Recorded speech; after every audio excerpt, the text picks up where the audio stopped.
ഒരിക്കൽ ആൽബർട്ട് ഐൻസ്റ്റീനോട് ആരോ ചോദിച്ചു, അങ്ങയ്ക്ക് മൂന്നാം ലോക മഹായുദ്ധത്തെപ്പറ്റി എന്തെങ്കിലും പറയുവാനുണ്ടോ എന്ന്. ഐൻസ്റ്റീൻ പറഞ്ഞു, ഇല്ല, മൂന്നാം ലോക മഹായുദ്ധത്തെപ്പറ്റി എനിക്കൊന്നും പറയുവാനില്ല. എന്നാൽ നാലാം ലോക മഹായുദ്ധത്തെപ്പറ്റി എനിക്ക് ചിലത് പറയാൻ കഴിയും എന്ന് പറഞ്ഞു. അപ്പോൾ ചോദ്യകർത്താവ് ചോദിച്ചു, ഇത് ആശ്ചര്യമായിരിക്കുന്നു. അങ്ങയ്ക്ക് നാലാം ലോക മഹായുദ്ധത്തെപ്പറ്റി പറയാൻ കഴിയും, എന്നാൽ മൂന്നാം ലോക മഹായുദ്ധത്തെപ്പറ്റി ഒന്നും പറയാൻ കഴിയില്ല എന്ന് പറയുന്നു. ഐൻസ്റ്റീൻ ഒരു ചിരി ചിരിച്ചു. എന്നിട്ട് പറഞ്ഞു, അതിലെന്ത് ആശ്ചര്യമിരിക്കുന്നു? എനിക്ക് നാലാം ലോക മഹായുദ്ധത്തെപ്പറ്റി പറയാൻ കഴിയും, കാരണം അതൊരിക്കലും നടക്കുവാൻ പോകുന്നില്ല. എന്നാൽ മൂന്നാം ലോക മഹായുദ്ധത്തെപ്പറ്റി എനിക്കൊന്നും തന്നെ പറയുവാൻ കഴിയുകയില്ല. അത് അത്ര വലിയ വിപത്തായിരിക്കും ലോകത്തുണ്ടാകുക. കേവലം 5-10 മിനിറ്റ് കൊണ്ട് ഈ ലോകത്തിലുള്ള എല്ലാ ജീവജാലങ്ങളും നശിച്ചില്ലാതാകും. ഈ ലോകത്തെ 10 പ്രാവശ്യം സംഹരിക്കുവാനുള്ള ന്യൂക്ലിയർ ആയുധങ്ങൾ പല രാജ്യങ്ങളുടെയും കയ്യിലുണ്ട്. പഴയ യുദ്ധങ്ങളൊക്കെ ചെറിയ യുദ്ധങ്ങളായിരുന്നു, പ്രാദേശികം മാത്രം. ഒന്നാം ലോക മഹായുദ്ധം ചെറിയ യുദ്ധമായിരുന്നു, എന്നാൽ രണ്ടാം ലോക മഹായുദ്ധം അതിനേക്കാൾ എത്രയോ വലുതായിരുന്നു. മൂന്നാം ലോക മഹായുദ്ധം സമ്പൂർണമായിരിക്കും.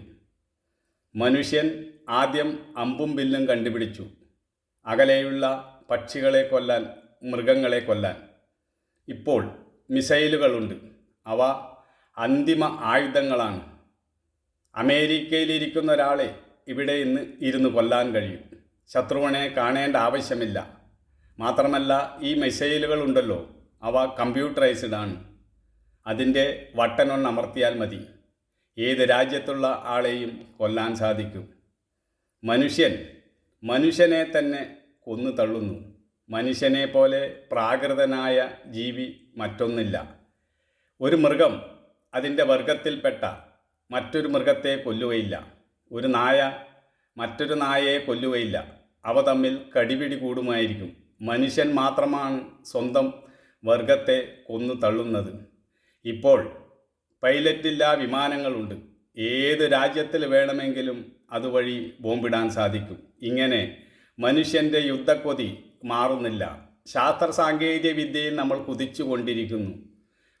എന്നാൽ അതിനനുസരിച്ച് നമുക്ക് നമ്മുടെ ഈ നാടിൻ്റെ വികസനം അല്ലെങ്കിൽ നാടിൻ്റെ സമാധാനം നിലനിർത്തുവാൻ കഴിയുന്നില്ല. എത്രയോ കാലം കൊണ്ട് കെട്ടിപ്പടുത്തത് നിമിഷ നേരം കൊണ്ട് ബോംബിട്ടും മറ്റും തകർക്കുന്നു. ബുദ്ധി വേണ്ട വിധത്തിൽ വികസിച്ചാൽ ഒരാൾക്ക് തന്നെ 1000 പേരെ പോറ്റാനുള്ള കരുത്തുണ്ടാകും. എന്നാൽ അതിരുണ്ടുപോയാൽ കോടാനുകോടി ജനങ്ങളെ നശിപ്പിക്കുവാനുള്ള കരുത്തുമുണ്ടാവും. അങ്ങനെ ലോകത്തെ സംരക്ഷിക്കുവാനുള്ള ശാസ്ത്രമുണ്ടായി, ലോകത്തെ സംഹരിക്കുവാനുള്ള ശാസ്ത്രവുമുണ്ടായി. ദുഃഖവും വേദനയും ലഘൂകരിക്കുവാൻ സാങ്കേതികതയുണ്ടായി. മനുഷ്യവർഗത്തെ തന്നെ ഭൂമുഖത്ത് നിന്നും തുടച്ചു മാറ്റുവാനുള്ള സാങ്കേതികതയുമുണ്ടായി. മനുഷ്യൻ വിവേകമുള്ളവനാണെന്ന് പറയുകയും വിവരക്കേടുകൾ മാത്രം ചെയ്തു കൂട്ടുകയും ചെയ്യുന്നു. ഇപ്പോൾ യുദ്ധം പൊട്ടിപ്പുറപ്പെട്ടതിൻ്റെ ഫലമായി ഈ ലോകരാജ്യങ്ങളെല്ലാം തന്നെ അതിൻ്റെ ദൂഷ്യഫലം അനുഭവിക്കേണ്ടി വരുന്നു. എന്തെല്ലാം ബുദ്ധിമുട്ടുകളാണ് നേരിടേണ്ടി വരുന്നത്. മനുഷ്യന് സമാധാനം നഷ്ടപ്പെടുത്തുന്നത് മനുഷ്യൻ തന്നെയാണ്. സ്വർഗവും നരകവുമൊക്കെ സൃഷ്ടിക്കുന്നത് നമ്മൾ തന്നെയാണ്. ഈ ലോകത്തെ സ്വർഗമാക്കണമെങ്കിൽ നമുക്ക് സ്വർഗമാക്കാം, നരകമാക്കണമെങ്കിൽ നരകവുമാക്കാം. ഇതെല്ലാം നമ്മൾ തന്നെയാണ് ചെയ്യുന്നത്. മറ്റു ജീവികളെല്ലാം പ്രകൃതി നിയമങ്ങൾക്കനുസരിച്ച് ജീവിക്കുന്നു. മനുഷ്യൻ മാത്രമാണ് പ്രകൃതിക്കെതിരായിട്ട് നീങ്ങുന്നതും എല്ലാം നശിപ്പിക്കുന്നതും. ഇപ്പോൾ തന്നെ കടലിലും കരയിലും എല്ലാം ഉള്ളത് നമ്മൾ നശിപ്പിച്ചു. ഇപ്പോൾ ആകാശത്തുള്ളതും നശിപ്പിക്കാൻ ശ്രമിക്കുന്നു. നമ്മൾ വികസിച്ചു എന്നത് വാസ്തവം തന്നെയാണ്. ശാസ്ത്ര സാങ്കേതിക വിദ്യയുടെ വളർച്ച തന്നെയാണ് മനുഷ്യൻ്റെ ജീവിത നിലവാരം ഉയർത്തിയിട്ടുള്ളത്. അതിൽ യാതൊരു സംശയവുമില്ല. എന്നാൽ അതിനനുസരിച്ച് നമുക്ക് നമ്മുടെ സമാധാനം നിലനിർത്തുവാൻ കഴിയുന്നില്ല. അതിലും നമ്മൾ വേണ്ടത്ര വിജയിക്കുമ്പോഴേ നമ്മൾ എല്ലാവരും സമാധാനമുള്ളവരായിരിക്കുകയുള്ളൂ. ഈ ലോകത്ത് സമാധാനാന്തരീക്ഷം സൃഷ്ടിക്കാൻ നമുക്ക് പരസ്പരം കഴിയണം. എങ്കിലേ നമ്മുടെ ജീവിത നിലവാരം ഉയർന്നു എന്ന് പറയുവാൻ കഴിയുകയുള്ളൂ. എല്ലാവരും മറ്റുള്ളവർക്ക് വേണ്ടി കൂടി ചിന്തിക്കുകയും പ്രവർത്തിക്കുകയും ചെയ്യുമ്പോൾ മാത്രമേ ഈ ലോകത്ത് സമാധാനം കൈവരികയുള്ളൂ.